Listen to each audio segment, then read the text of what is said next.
Milani recently added a new product to their Conceal and Perfect line. This is their new Blur Out Tint Stick. This is supposed to be an ultra blurring and nourishing formula that offers light to medium coverage and a second skin finish. Now, I've seen mixed reviews on these depending on skin type and application technique, so I wanted to see how it works with my combo textured skin. Now, these are about $16 to $17, depending on where you pick them up. They are infused with muru butter, vitamin C rich guava fruit extract, as well as antioxidant vitamin E. And the official claims is that it will even your skin tone and blur lines while hydrating your skin. This is available in 25 shades, and I think Milani did a great job going from fair to deep with this range, with really good intervals between each shade and undertone options. So let's test out all these claims, shall we? I wanna see how this Blur Out Skin Tint Stick does by itself, but I also wanna see how it does over the new Milani Blur Out Smoothing Primer that just came out. I'll show this to you in a second. Let's get into it, but first, if you're new here, hi, my name is Miranda. This channel is dedicated to budget beauty. If that sounds like your vibe, hit subscribe.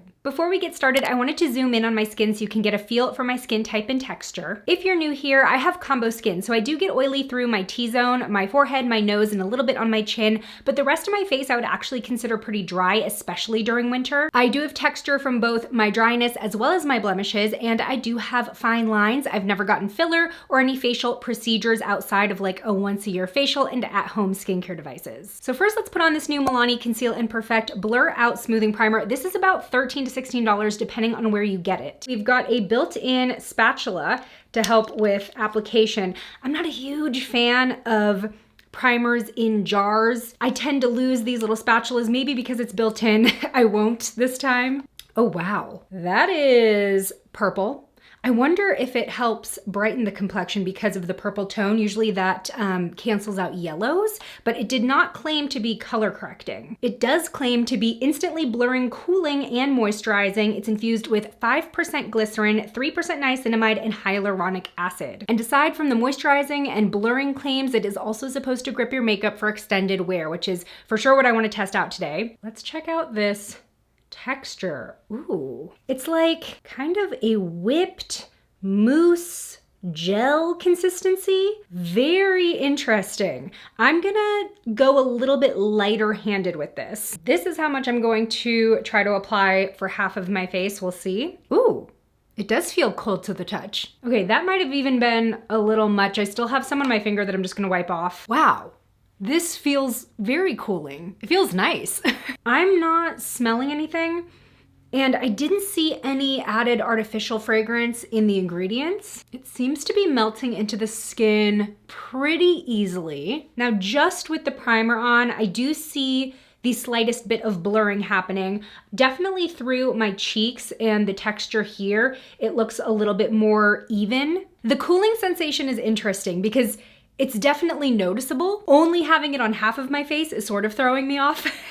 I am still seeing some radiance on this side. In fact, do I see more radiance on the primer side? I can't really tell, but this does not claim to be mattifying, so let's keep that in mind. Now, this is made in Korea. I've noticed a lot of Milani products coming out of either Korea or Italy, and the tint stick is actually made in Italy, so let's move on. So Milani sent me 5 of these Blur Out tint sticks, mostly in their light medium range. Here are all the swatches. To be completely honest, I do think shade 7, which is light medium neutral, is the best match undertone wise. I'm just worried it's a little bit more of my spring summer shade, but as long as it's the right undertone, I can always kind of adjust using concealer. So I think this is the one that I want to go with. So the tint sticks do come with a replaceable cap on the inside of the packaging that you need to hold on to, so that way the formula stays creamy. Now, being a silicone-based product, I am curious to see how this performs by itself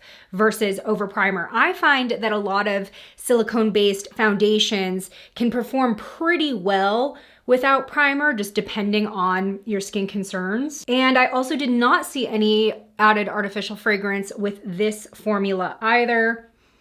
Don't smell anything. So this is typically my application technique with foundation sticks, a little bit of a cat whisker situation going on and adding a bit to my forehead. The texture, very creamy. It just glides onto the skin.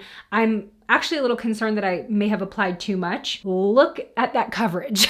That just to start looks like way more than light to medium. Now, typically with creamier face formulas, I like to blend out with a brush versus a sponge. This is the Real Techniques Bubble Blending Brush. This is pretty similar to their Expert Face Brush, but obviously way more surface area for face blending, and it is a bit denser. But if you have this, this will work too. Okay, so I'm gonna just pat and buff. Whoa. This is looking very smooth. Now this is the primer side, and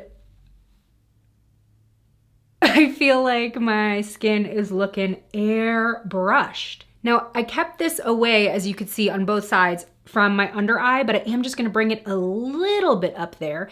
You know, creamy, thicker formulas can be a little tough for me under the eyes because I do have deeper creases under my eyes just from my eye shape that always collects product. Another reason why I like to use brushes with creamier formulas is I do find that it blends a little bit more evenly and preserves as much coverage as possible. And with this claiming to be light to medium, I do feel like we're just starting out with medium. I mean, like I said, I might have applied with a bit heavy of a hand, but I don't know, even as I blend it out, it's covering a lot. I can see some of my darkest spots through this, but I mean, I would say we have equal coverage as, say, like the e.l.f. Soft Glam foundation, which is absolutely enough everyday coverage for me. Also, this shade was a win. For some reason when I swatched it, I thought it was gonna look really dark for me, but hello? Is this the most perfect shade match I've ever tried? Today I'm gonna finish my look with very simple light makeup, and I will link everything I'm using on the rest of my face down in the description. It feels like the foundation stick is setting. It might be the slightest bit still creamy on the skin. I am gonna go in with cream, contour, and blush, or liquid blush rather. And I know this sounds crazy for me, but I'm going to skip highlight today just because I am layering so many creams and liquids on top of each other, and I don't feel like I need to add much more over this. Now today I am gonna set both sides with a layer of the Milani Make It Last Original, my go-to drugstore setting spray. Okay, I want thoughts, I want opinions. How do you feel like this looks freshly applied? I do feel like I already look very glowy. On either side of my nose, around my pores, that's where I really think you can see the difference. The primed side, I can barely make out my individual pores in this area, like between my under eye and my nose. The side where I only put the tint stick, it still looks blurred. My pores are definitely minimized, but if you're gonna compare them side by side, the primer is doing a little bit more for my skin texture and pores. It is currently just before 9 a.m. I'll see you in a bit. All right, it is just past 2 p.m. and this is where we're at in terms of the tint stick. Frankly, I still think it looks pretty darn good on both sides, though throughout the day I am noticing a little bit more of a difference between the primed and unprimed side. Especially in natural light, I think that you can tell that the primed side is just staying slightly smoother versus the unprimed side. I can see some more of my pores coming through. But overall, I do think that the coverage still looks pretty strong at this point in the day on both sides. I'll see you again tonight for another update. Alrighty, it is just past 7 p.m., which makes this about a 10-hour wear test today. Now, I gotta give it to Milani. They did not claim for this product to be long-lasting, and I do feel like your results may vary depending on your skin type and your application, but 10 hours into the day, I do feel like I have a lot of even coverage left on both sides. As I mentioned in my last check-in, the pores on my unprimed side did become more visible as the hours went on, and on the primed side, they are still pretty blurred in comparison. Now, I did get wear and separation around my nose on both sides. However, on the side that I did not prime, like there is very visibly product missing. Now on the primed side, there's definitely some separation going on as well, but there's just more product left. But I do want to give credit where credit's due. On both sides, I'm really not seeing a lot of product creasing in my expression lines, which is pretty outrageous to me. My laugh lines are definitely kind of ground zero for that. And on the side where I didn't prime, you can see a little bit of wear in like the deepest part of the crease, just barely though. And on the side where I did prime, no issues. Another spot that I'm really happy with on both sides is my chin. On either side, this is where I feel like I have a lot of texture and pitted acne scarring, and I'm not seeing the product bunching or settling around that texture in a weird way. Now I saved the elephant in the room for last. I look shiny. I look shiny throughout my T-zone, which is my oily area. I did expect that, but I also look shiny in my cheeks. And if you remember, I didn't put highlight on today and I look dewy. I feel like I'm one step past looking glowy and I'm starting to get into greasy territory. But again, giving credit where credit's due, as I blot and kind of pick up that excess oil and excess product, the skin is still looking smooth. And that definitely helped with the shininess. I just used a normal Kleenex. Frankly, I feel like I can get a few more hours out of this now. I want to test it one more time to see how we can really maximize this skin tint stick to work for most people. So I'll see you in the morning. Good morning, it's day 2 of testing the Milani Blur Out Skin Tint Stick. So yesterday we learned that this performs pretty well on its own, but it just does a little bit better over a primer, especially for long wear if you have oily to combo skin. We also saw that it's very likely to get pretty dewy and cross over into shiny or greasy territory, even on normal to dry skin. But there was still so much that impressed me about this product. So for today's wear test, I'm gonna start out with a mattifying primer, particularly in my T-zones. Now I don't have one from Milani on hand. The one that I do have is the L'Oreal Prime Lab 24-hour matte setter. Just because it's been winter, because my skin has been leaning dry, I have had no need for a matte primer lately. But this is a really interesting one because it's almost like a serum consistency. It's very thin. So I'm going to focus that on my forehead,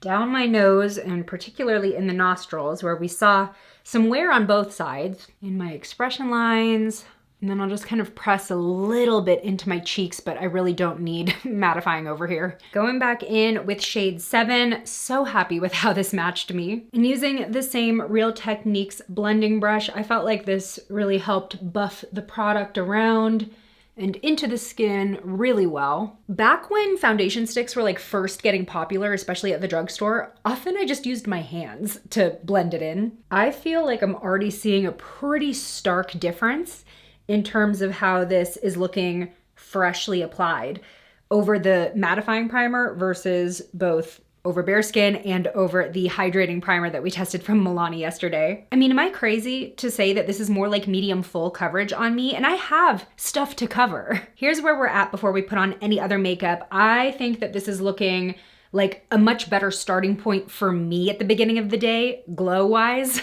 I'm gonna finish up the rest of my face similarly to yesterday. Even with the mattifying primer, the cream contour is blending on top of the tint stick really smoothly. And to keep things consistent, I am skipping highlighter again today. I will also still be setting my makeup with the Milani Make It Last setting spray. I know for myself, if I've already put on a mattifying primer, putting powder on top of my foundation can make things a little crusty. So I gotta balance it out. So here's the starting point this morning. I do feel slightly more balanced than yesterday at the beginning of the day, but I do still have glow going on from my liquid blush and from the tint stick formula in general. I'm looking forward to the update. Back with a final check-in, and I think this makes nearly 20 total hours of testing the new Milani Conceal and Perfect Blur Out Skin Tint Stick. Now, as you can tell straight off the bat, I am not looking nearly as greasy as I did at the end of yesterday. I don't even really think I look all that shiny. However, I do think that a little bit of that second skin finish is lost when putting this formula over a mattifying primer. I do think that it just looks heavier on my skin today. Check out the nose area, obviously less shine, but also no separation. So the primer did keep my natural oils from breaking down the skin tint, but I just think that I lost the lightweight and natural look and feel, which is such a big draw with this product in the first place. It just looks a little bit more like like makeup on top of my skin versus like melted in and one with my skin. But with that said, in my more normal areas like my cheeks, the texture is still so greatly minimized. Like I am mind blown with the blurring power. So those claims are definitely solid, and I think that the coverage outperforms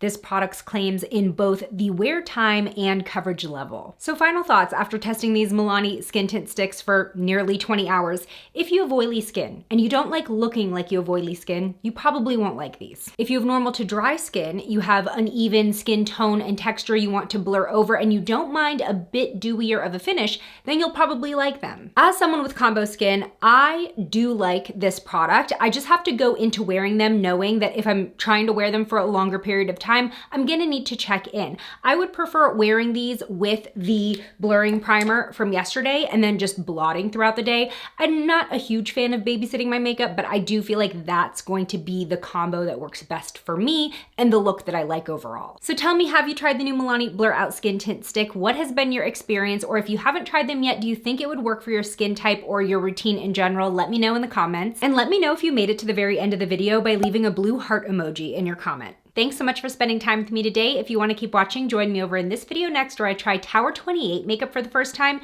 Everything is $22 or under, but is it worth the extra few dollars over drugstore makeup? I'll see you over there. Bye.